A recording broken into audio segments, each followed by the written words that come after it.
I'm a little late to the party, but I just saw Cold Storage with Joe Keery, Georgina Campbell, and Liam Neeson. So is this worth a trip to the cinema?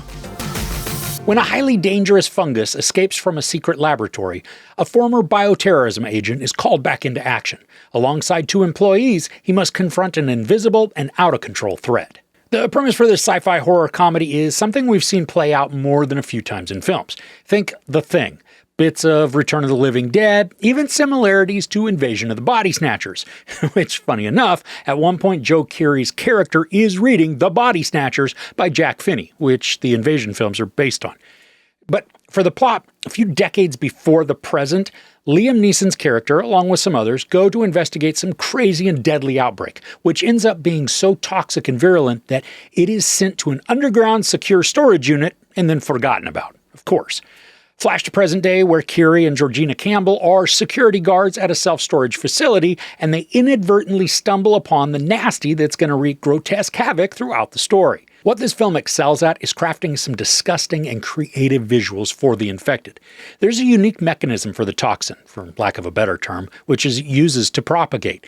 And thanks to this, we are treated to all sorts of gory messes. Now, I loved that every living thing could be susceptible to this, so the vulgar imagery has many options in which it can be exploited. Because this was billed as a sci-fi horror comedy, I did expect to laugh, or at least chuckle way more than I did. Keery and Campbell finally click and do share some chemistry and timing, creating a pairing that was entertaining enough to enjoy them together and then separately. Now for Neeson, he is channeling a mix of two of his previous roles, Frank Drebin Jr. and Brian Mills. Now the sarcasm works, but the timing is mainly off, making him come across more as awkward than witty. And he's still got some moves, but he's not all flexible and spry like he once was. And I'm not criticizing him. I mean, I'm a chubby movie reviewer, and he could most certainly kick my butt, even though he's like 2 decades older than me. My point is that it may be time to take on less action-y roles and lean more into the drama, comedy, or anything that just doesn't require him to continue with the physical demands of some of these outings. But enough about that. The story, it is quite boring, and it drags for the first third to maybe half of the film. Even the opening sequence wasn't as energetic or thrilling as the production wants to believe that it is. Once we begin to get more of the body horror and the quick and endearing banter between the cast, that's when this starts to engage, which is also when some of the humorous moments begin to appear more frequently. The story lets us down when it comes to character development. And I know you're going to say, Chris, this isn't a movie where you're supposed to think hard. Just turn off your brain and enjoy the gross ride. But when I don't have a connection with the characters, it's really hard to care at all about their outcomes, which then even negates the nasty elements. We're provided with some cursory background of both Keery and Campbell, but not enough that I feel tethered to their well-being. And it's a bummer, too, because both actors, they work hard at making their characters come across as sympathetic and worthy of our concern. They're just strangers, though, who are trying not to get infected by exploding wilderness creatures.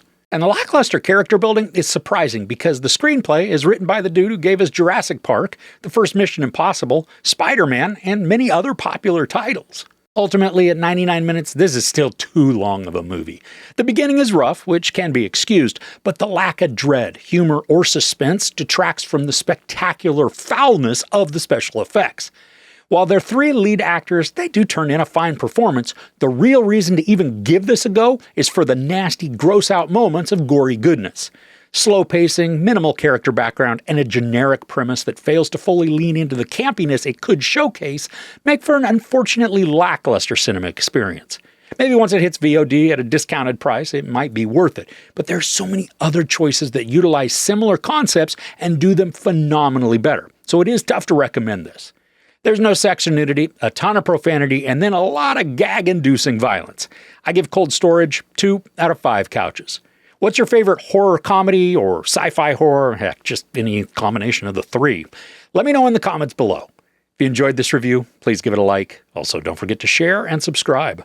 I'm Chris. This is Movies and Munchies. Thanks for couching with me.